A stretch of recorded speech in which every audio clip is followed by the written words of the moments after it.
Hi, I'm Lucy. I'm Hayley. I'm going to go through 2 house sitting horror stories.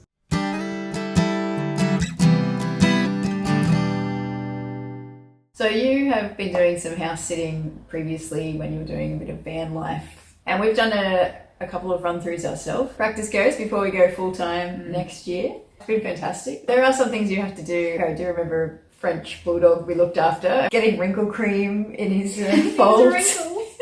The first house sitting horror story I want to talk about, it was just one cat I was looking after in this house, a nice suburb on the coast. The first night there, I started to feel just a bit like run down. So I thought, better be safe, and I went and got a COVID test. It came back positive. I'd never had COVID before. And this is day 1 of the stay. But at the same time, it was really bad weather. It was raining a lot.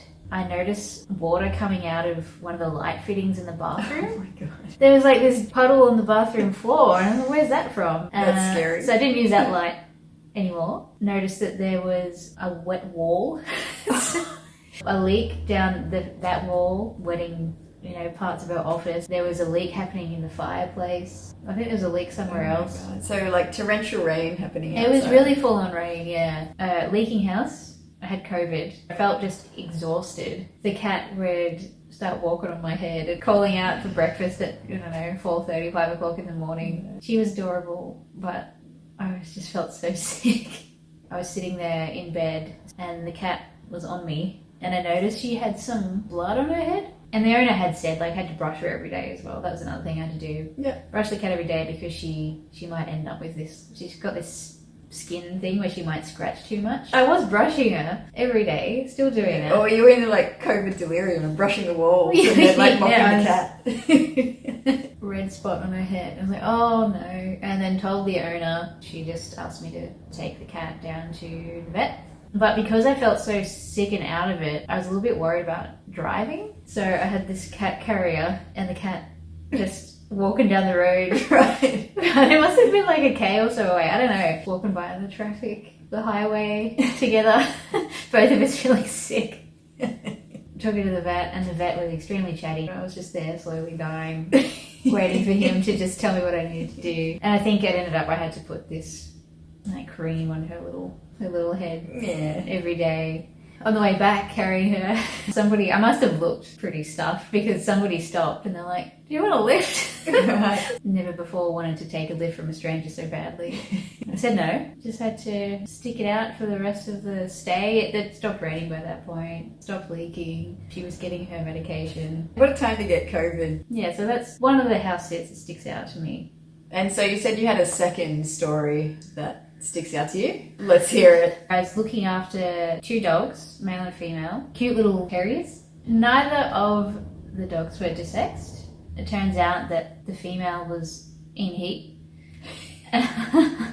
Messaged the owner. He was shocked by it. He didn't think it was the time for that. He was very apologetic and had asked me to keep the dogs separate. None of us liked it.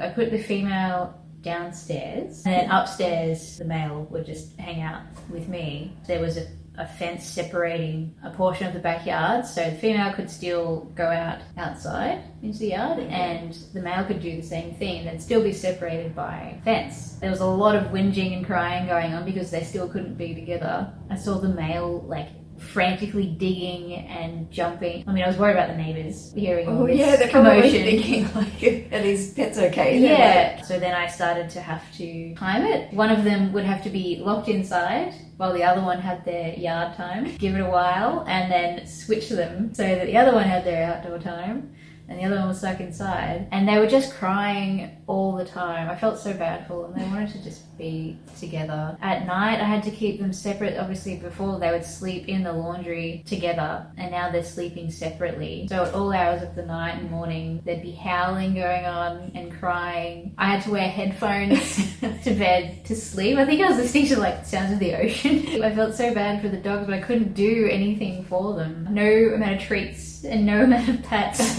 was consoling them. The owner was lovely, and he Yeah, felt very sorry about it. You wanted to take me to dinner when you got back. I was gone by that point. He's like, I just want some peace and quiet. Yeah, like, I got out of town. It's been really good though, all the experiences we've had, and we are really grateful for people allowing us into their homes, having all this fun time with the pets. But you really don't know what you're going to get when you walk into a house sit. You can try and prepare. The owners will give you so much information about what to expect, but sometimes it doesn't quite work out that way. No. So those are 2 house sitting horror stories. I'm sure if you stick with us, there'll be a lot more. Here's not hoping.